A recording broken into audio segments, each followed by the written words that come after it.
Bang bang.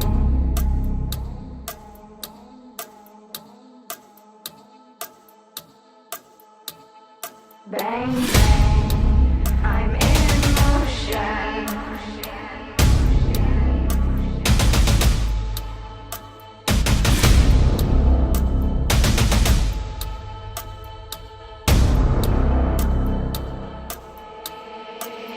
Hit you like a force when you draw near. You won't see it coming. Bang bang, I'm in motion.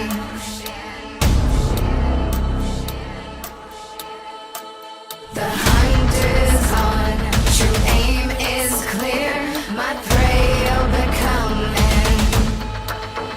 Bang bang, I'm in motion.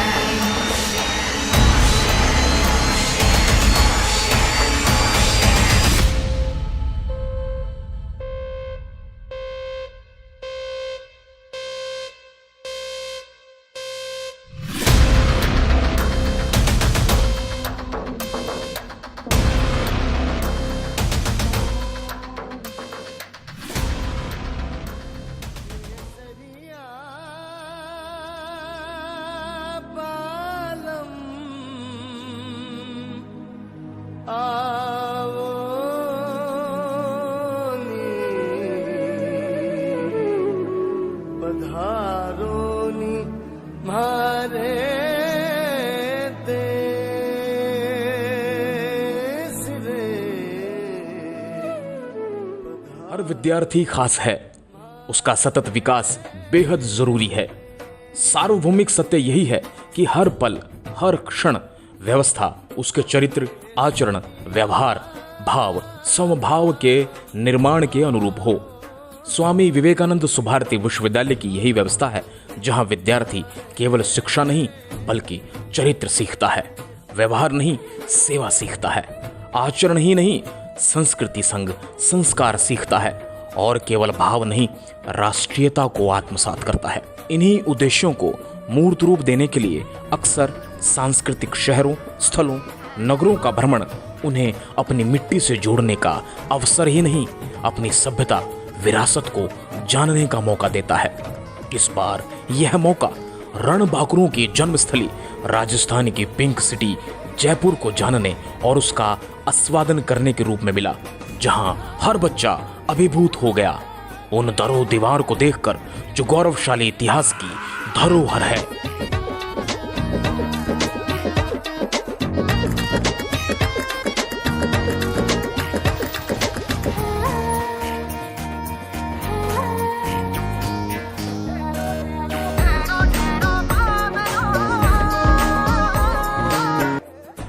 आयो रे शुभ दिन आयो रे,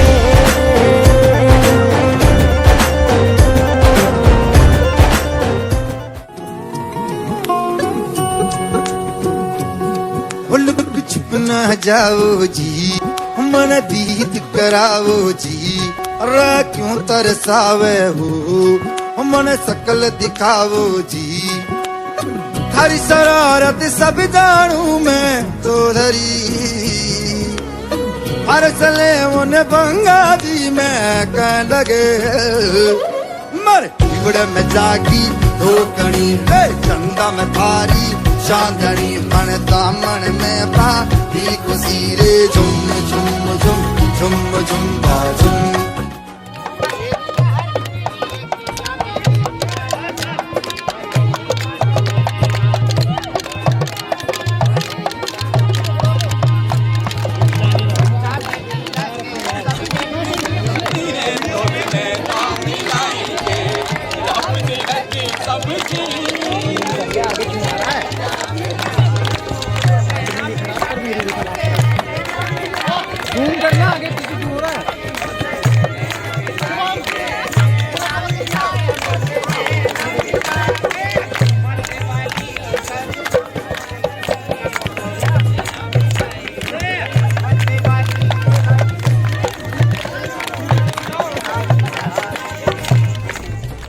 बांधे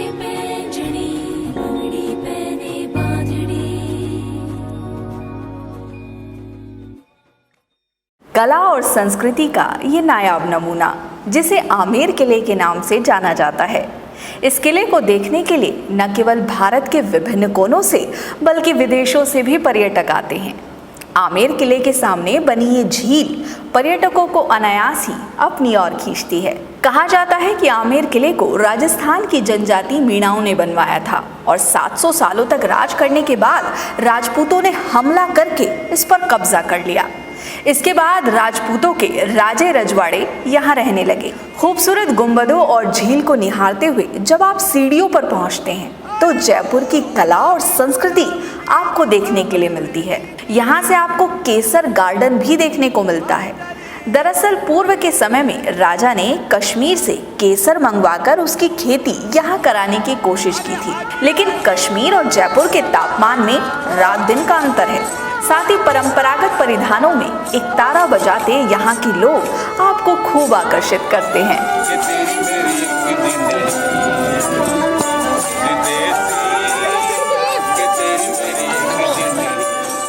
आमेर किले पर जाने के लिए हाथियों की सवारी करना भी आपको राजसी एहसास कराता है।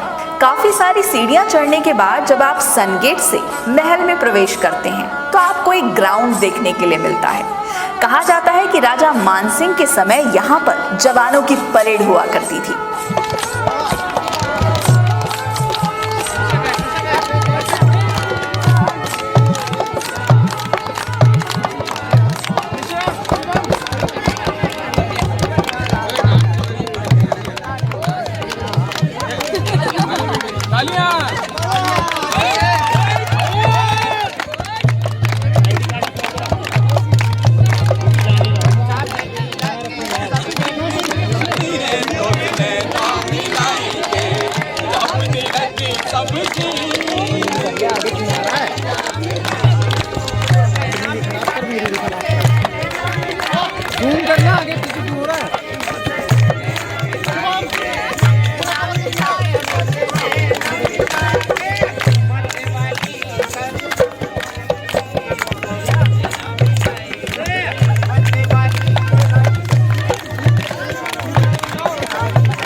आज से 400 साल पहले राजा और महाराजा कैसे रहते थे, ये देखना अपने आप में अद्भुत था। जी हाँ, ये वही जगह है जिसने बॉलीवुड के न जाने कितने डायरेक्टर्स को अपने यहाँ आने पर मजबूर किया है। यहाँ पर जोधा अकबर, हम साथ साथ हैं, शुद्ध देसी रोमांस और न जाने कितनी बॉलीवुड फिल्मों की शूटिंग हो चुकी है। Hello, good morning. आज हम राजस्थान की कैपिटल जयपुर में हैं, जिसको पिंक सिटी के नाम से भी जाना जाता है। और इस टाइम आप जो मेरे पीछे एक शानदार सा किला देख रहे हैं, वो है जयपुर में एक आमेर फोर्ट।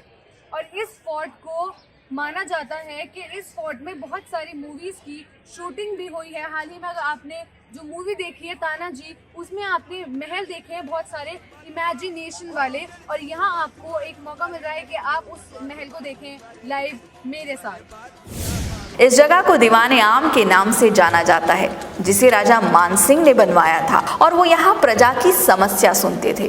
दीवाने आम में आपको हिंदू सभ्यता के बेजोड़ नमूने देखने के लिए मिलेंगे। महल की खूबसूरती राजसी जीवन का एहसास कराती है। दीवाने आम से जब आप आगे बढ़ते हैं तो आपको देखने के लिए मिलता है गणेश पोल, जहाँ सब्जियों के रंगों से गणेश जी के खूबसूरत चित्र को उकेरा गया है। इस गणेश पोल की खूबसूरती देखते ही बनती है और यहाँ पर टूरिस्ट फोटो जरूर खिंचवाते हैं। आमेर फोर्ट के अंदर जहां आप मेरे पीछे देख सकते हैं कि है गणेश पोल। गणेश पोल को गणेश गेट भी कहा जाता है। जैसे आप देख सकते हैं कि इसके ऊपर गणेश जी का फोटो है। गणेश जी को माना जाता है कि गणेश जी लोगों की दुविधाओं को दूर करते हैं, इसलिए मिर्जा राजा जय सिंह ने के आदेश पर इसको बनवाया गया था। नाहरगढ़ किला भारत के सबसे मशहूर किलों में से एक है। ये किला जयपुर को घेरे हुए अरावली पर्वतमाला के ऊपर बना हुआ है। इस किले का निर्माण सवाई राजा जयसिंह ने सन 1734 में कराया था। आमेर और जयगढ़ किले की तरह ये किला भी शहर की सुरक्षा में अहम रोल अदा करता है। जैसे ही हम किले के अंदर जाते हैं तो हमें बावड़ी देखने के लिए मिलती है। आमेर किले के बाद अब हम आ चुके हैं नाहरगढ़ फोर्ट में, जहां पर एंट्री करते वक्त हमें सबसे पहले देखने के लिए मिलती है बावड़ी। बावड़ी में बारिश का पानी पुराने ज़माने के लोग इकट्ठा किया करते थे और इसी पानी को पीने के लिए इस्तेमाल भी किया करते थे। नाहरगढ़ के इस फोर्ट से हमें जयपुर का हर एक व्यू देखने के लिए मिलता है।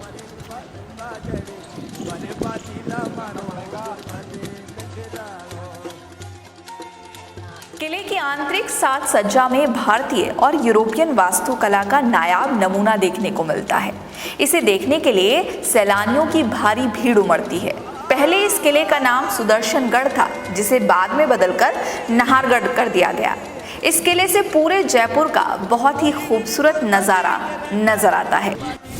नाहरगढ़ किले की खूबसूरती को निहारने के बाद छात्रों ने प्रसार भारती के जयपुर दूरदर्शन केंद्र का दौरा किया, जहां छात्रों ने बहुत सी बातों को जाना।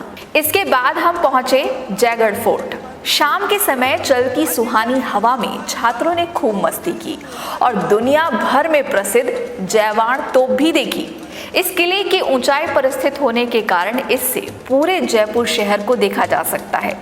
दरअसल ये किला राजाओं की आवासीय इमारत थी, लेकिन बाद में इसका इस्तेमाल शस्त्रागार के तौर पर किया जाने लगा। दिन भर की मस्ती शाम ढलने के साथ ही थकान में तब्दील होती नजर आ रही थी। लिहाजा जयगढ़ फोर्ट के बाद हम जल महल को निहारते हुए अपने रूम्स पर पहुंचे। थोड़ी देर आराम करने के बाद स्टूडेंट्स फिर से रिचार्ज थे और फिर रात को होटल की छत पर जमी मस्ती की मंडली, जिसमें हर किसी ने एंजॉय किया।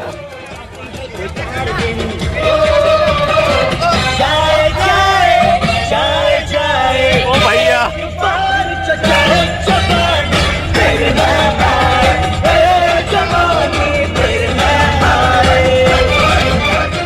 पिंक सिटी की सुहानी सुबह का सुखद एहसास हर किसी को रोमांचित कर रहा था।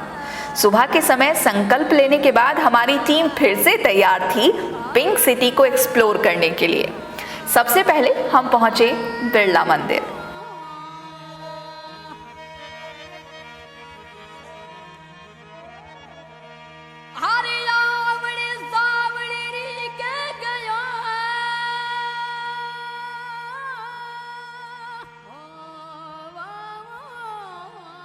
मंदिर के बाद हम पहुंचे एल्बर्ट म्यूजियम, जिसे महाराजा सवाई सिंह माधो ने 1886 में बनवाया था। इस इमारत को सर स्विंटन जैकब ने डिजाइन किया था और आपको इस म्यूजियम में एंट्री करते ही पुराने जमाने की कला यानी कि कालीनों के रूप में आपको यहाँ देखने के लिए मिलती है।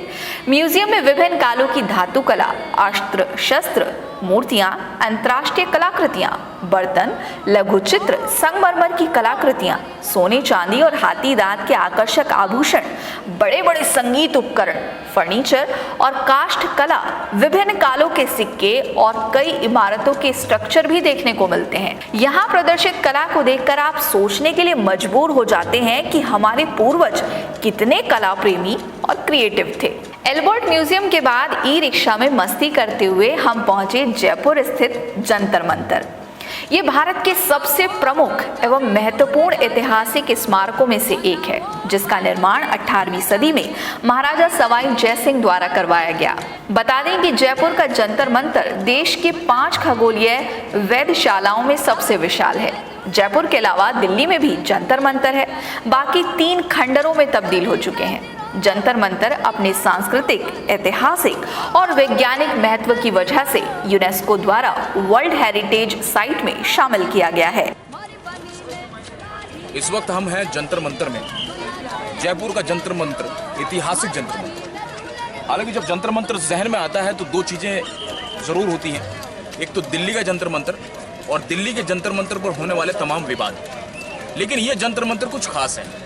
खास इसलिए है क्योंकि जयपुर का जंतर मंतर ये इस बात को साबित करता है कि हम आज से नहीं, बहुत पहले से मॉडर्नाइज थे और वैज्ञानिक थे। यहाँ पर समय की गणना, यहाँ पर रात और दिन की गणना, यहाँ पर वृश्चिक और तमाम जितनी भी राशियाँ होती हैं उनकी गणनाएं यहाँ पर बताई गई है। हम अक्सर इतने ज़्यादा मेटलिस्टिक हो चुके हैं कि हम यूरोप और साथ साथ में पश्चिम की तरफ इस बात को देखते हैं कि चीज़ें वहाँ से हमारे पास में आई, जबकि वहाँ की सभ्यता, वहाँ की संस्कृति कहीं ना कहीं मेटलिस्टिक थी और हम वैज्ञानिक थे और आज भी और हमेशा वैज्ञानिक रहेंगे।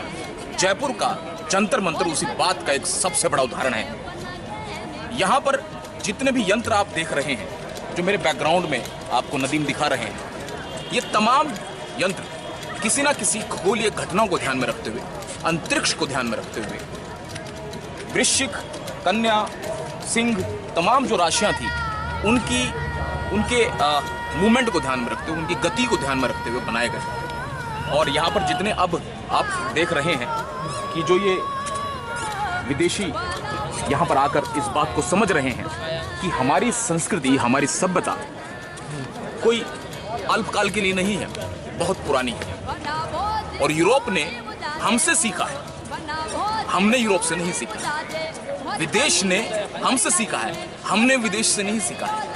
नासा जब कुछ कहता है तो भारत में उस बात को अब काउंट किया जाता है, जबकि नासा की जितनी भी गणनाएं हैं वे सब कहीं ना कहीं हमसे सीख लेकर उन्होंने सीखा है।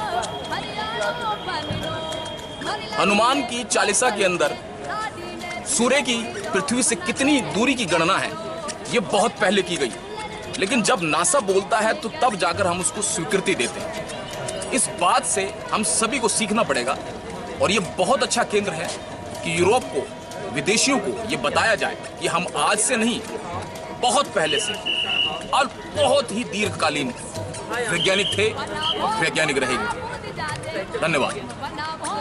जयपुर के जंतर मंतर में विश्व की सबसे बड़ी पत्थर से बनी सूर्य घड़ी भी रखी गई है।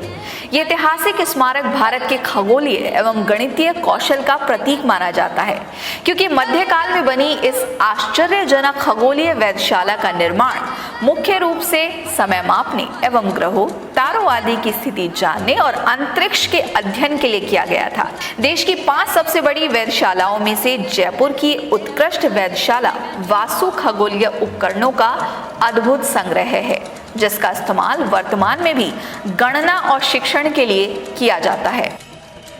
जयपुर की संस्कृति, सभ्यता, विरासत बहुत बड़ी है और ऐतिहासिक है। इस वक्त में हम लोग जंतर मंतर में खड़े हैं, जो इस बात का सबसे बड़ा उदाहरण है कि भारत, हिंदुस्तान वैज्ञानिक था, वैज्ञानिक है और हमेशा वैज्ञानिक रहेगा। वैज्ञानिक मतलब विशेष ज्ञान। हम अक्सर इस बात को करते हैं कि हमने पश्चिम की तरफ हम मुंह उठाकर देखते हैं कि आखिर पश्चिम हमें क्या सिखाएगा, लेकिन सच्चाई ये है प्रीति जी कि हमारे अपने इतिहास में, हमारे अपने पुराण में हम वैज्ञानिक होने का दावा करते हैं, जो शायद जयपुर के जंतर मंतर में आकर बिल्कुल। देखिए, जब आप जयपुर में आते हैं और आप जंतर मंतर पर आएंगे तो यहाँ एंटर करते ही ना आपको एक अलग ही ऑरा दिखाई देता है। यहाँ पर वॉच का सिस्टम है, मतलब मेरे लिए ये फर्स्ट एक्सपीरियंस रहा, क्योंकि मेरे को नहीं पता था कि यहाँ ऐसी चीज़ें हैं। यहाँ आप देखेंगे कि राशि यंत्र बनाए गए हैं कि सूर्य का प्रभाव किस राशि पर किस तरह से होगा। ये मतलब आज से कितने सालों पहले हमारे देश में आ चुका था और हम इस चीज़ को एक्सेप्ट ही नहीं कर पा रहे थे कि भारत के लोग इतने मतलब इतने मेंटली रिच। एक बड़ी अजीब सी बात होती है, जब हम राशियों की बात करते हैं तो हम कहते हैं कि हम ऑर्थोडॉक्स, जबकि सच्चाई ये है कि वो कहीं ना कहीं हमारे जीवन पर प्रभाव डालती है। बिल्कुल प्रभाव, और उसका वैज्ञानिक प्रभाव है, वैज्ञानिक यहाँ पर साबित होता है। क्या कहती हैं? पूरी तरीके से साबित होता है। और सृष्टि में जितनी भी चीज़ें बनाई हुई है ना, देखिए ईश्वर ने हमें बनाया और ईश्वर की कृति को हम ना तो बिगाड़ सकते हैं। हालांकि आज के समय में हम बहुत ज़्यादा मॉडर्न हो गए हैं, तो उन चीज़ों को बिगाड़ने की कोशिश कर रहे हैं और उसी का प्रभाव आप देख सकते हैं कि क्लाइमेट चेंज हो रहा है, ठीक है, एनवायरनमेंट आपका बहुत ज़्यादा प्रदूषित होता जा रहा है। लेकिन अगर हम उसी पुराने रिचुअल को फॉलो करते हुए आए, उन्हीं सब चीज़ों को एक्सेप्ट करें, तो मुझे नहीं लगता कि हमें किसी भी तरह की प्रॉब्लम फेस करने के लिए मिलेगी। और वहीं यहाँ पर राशि वाली भी बात आती है कि अगर हम राशियों के प्रभाव को समझ लें तो उसी तरीके से जो है हमारे जो है जीवन का जो चक्र है वो परिवर्तित हो जाता है और मौसम के साथ साथ जो है हमारे जैसे सूर्य का असर जो होता है वो हमारे शरीर पर भी डिफरेंट एक चीज़ और देखने को मिली, देखो थोड़ा इधर से घूमेंगे और मेरे बैकग्राउंड में शायद वो वॉच आएगी, ये अभी हाथ हाथ में तो एक वॉच है जो ब्रांडेड है। शायद हम बहुत ज़्यादा मेटलिस्टिक हो गए हैं, ज़्यादा ब्रांडेड हो गए हैं, लेकिन सच्चाई ये है कि इसकी भी इस घड़ी की भी गणना जो है ना उसके मुताबिक नहीं हो सकती। मैं नदीम को कहूँगा कि वो दिखाएं वो जो पीछे वॉच है वो खगोलीय घटनाओं के, हमारे जो सी लेवल है उसके लेवल से कितनी ऊपर हम खड़े हुए हैं क्या है, और उन तमाम गणनाओं को बता रहा है। जबकि इसकी उतनी वक़्त नहीं है, जो हाथ पर बंधी हुई घड़ी है, जो ब्रांडेड घड़ी है, उसकी इतनी वक़्त नहीं है, वो इतनी वैज्ञानिक नहीं है जितनी वो वैज्ञानिक हमारे पूर्वजों ने सोचा उस वक्त में। मतलब आप सोचिए ना कि इतने पहले उसको डेवलप कर चुका है, और मतलब इस घड़ी के तो बहुत, मतलब मुझे लगता है कि बरसों बाद हमारे हाथ में ये वॉच आई है कि आप इस वॉच को पहन के कहीं भी घूम सकते हैं। लेकिन आप सोचिए कि राजा महाराजाओं के टाइम में जब हमारे पास कुछ भी नहीं होता था, and we can tell them कि अभी इतना टाइम हुआ है, अभी सोने का समय है या अभी जागने का समय है, तो मतलब एक साइंटिफिक तरीके से उसको डिज़ाइन किया गया है। अगर हम कभी जंतर मंतर आप कभी घूमने आएंगे तो देखिएगा कि किस तरीके से उसको साइंटिफिकली डिज़ाइन किया गया। उसका एक वहाँ पर लोहे का रॉड लगा हुआ है जो सूरज की जो उस पर परछाई है वो पड़ती है, और उसके अकॉर्डिंग आपको पता चलता है कि कितना समय हो रहा है। ये बहुत अच्छी बात है। और ये देखिए, ये इस वक्त में हम ये भी दिखाना चाहेंगे, देखिए जैसे सूरज जब अपने पीक पर होता है, आसमान में होता है, उसके बाद में ढलता है, उसकी गणनाओं को दिखाने वाला ये यंत्र है। और इतना खूबसूरत यंत्र है कि इसको पहली बात तो समझना बहुत कॉम्प्लिकेटेड है, ठीक है, और अगर समझ में आ जाए तो इससे बड़ा वैज्ञानिक कुछ बात नहीं है। बिल्कुल, देखिए बिल्कुल सही कहा गया है कि अगर भारत ना होता ना तो अंग्रेजों को जीरो मिलता और ना ही हमें दशमलव की परिकल्पना होती। बिल्कुल, और बिना दशमलव की तो देखिए गणित होता ही नहीं है। एक साइंटिस्ट है, मैं उनका नाम मुझे भी याद नहीं है, कहा गया है कि मैथ्स जो है वो एक प्योर साइंस है, क्योंकि अगर आपको मैथ्स सीखना है तो आपको किसी और साइंस की जरूरत नहीं होगी। लेकिन अगर आपको एस्ट्रोलॉजी सीखनी है, यहाँ पर मैं एस्ट्रोलॉजी की बात इसलिए करी थी क्योंकि यहाँ पर राशियों के बारे में बताया गया है कि राशि यंत्र बने हुए हैं यहाँ पर। तो अगर आप एस्ट्रोलॉजी को जानना चाहते हैं, समझना चाहते हैं, तो आपको मैथ्स का सहारा लेना पड़ेगा। और वही गणना वाली बात यहाँ पर आती है कि गणना आप सीखेंगे तो आपको एस्ट्रोलॉजी भी समझ में आएगी कि किस राशि का किस व्यक्ति पर कितना प्रभाव पड़ता है। बिल्कुल ठीक बात है। इसलिए अपनी सभ्यता से जुड़े रहना बहुत आवश्यक है, अपनी मिट्टी से जुड़े रहना बहुत आवश्यक है, अपनी इतिहास से जुड़े रहना बहुत आवश्यक है, और अपनी संस्कृति में जो तत्व हैं उससे जुड़े रहना बहुत आवश्यक है। देखिए, संस्कृति के बिना तो कुछ है नहीं। भारत देश जो है वो देश है जहाँ अनेकता में एकता है, और हमारी संस्कृति, आप किसी भी स्टेट में जाइए आपको हर जगह की अपनी अलग लैंग्वेज, अलग कल्चर, अलग साहित्य और कला देखने के लिए मिलेगी। जब आप जयपुर में आते हैं तो यहाँ का भी एक अलग मिजाज है, और यहाँ के लोग जिस तरीके से हमने यहाँ एक्सप्लोर किया, लोगों से बातचीत की, तो पाया कि यहाँ के लोग जो है वो बहुत अच्छे हैं। और मीन्स आप उनसे कुछ भी पूछेगा तो वो आपको बहुत अच्छे से बताएंगे यहाँ की कला के बारे में, यहाँ की संस्कृति के बारे में। एंड कलरफुल सिटी है, और जैसे कि आप सभी जानते हैं कि इसको पिंक सिटी भी कहा जाता है, पर पिंक के अलावा आपको यहाँ पर बहुत सारे और भी कलर देखने के लिए मिलेंगे। बेहद रंग, शानदार रंग, रंग बिरंगा शहर, रंग बिरंगा राजस्थान, पधारो हमारा देश, कुछ यही कहता है। बहुत बहुत धन्यवाद प्रीति जी बात करने के लिए। Thank you so much and खमा गणी। जय हिंद, जय भारत। जंतर मंतर के बाद अब हम पहुंचे हवा महल, जो कि गुलाबी शहर में बाड़ी चौपड़ पर स्थित राजपूतों की शाही विरासत, वास्तुकला और संस्कृति के अद्भुत मिश्रण का प्रतीक है। हवा महल राजस्थान के सबसे प्राचीन इमारतों में से एक माना जाता है। बड़ी ही खूबसूरती के साथ बनाया गया हवा महल जयपुर के सबसे प्रसिद्ध पर्यटक आकर्षणों में से एक है। कई झरोखे और खिड़कियां होने के कारण हवा महल को पैलेस ऑफ विंड्स भी कहा जाता है। भगवान श्री कृष्ण के मुकुट जैसी इस 5 मंजिला इमारत में 953 झरोखे हैं, जो मधुमक्खियों के छत्ते से मिलते जुलते हैं। राजपूतों की समृद्ध विरासत का ये एहसास कराते हैं। हवा महल की खास बात यह है कि दुनिया में किसी भी नींव के बिना बनी ये सबसे ऊंची इमारत है।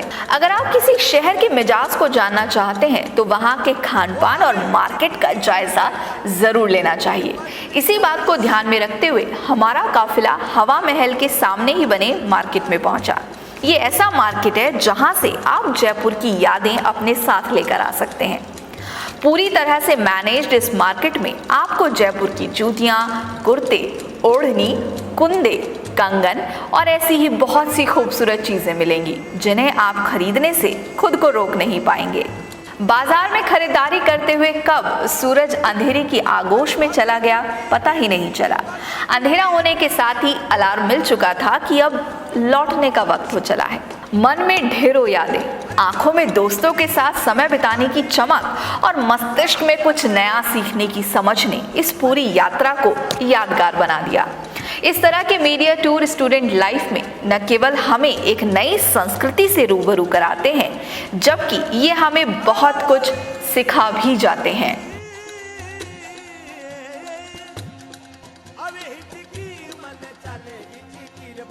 जावे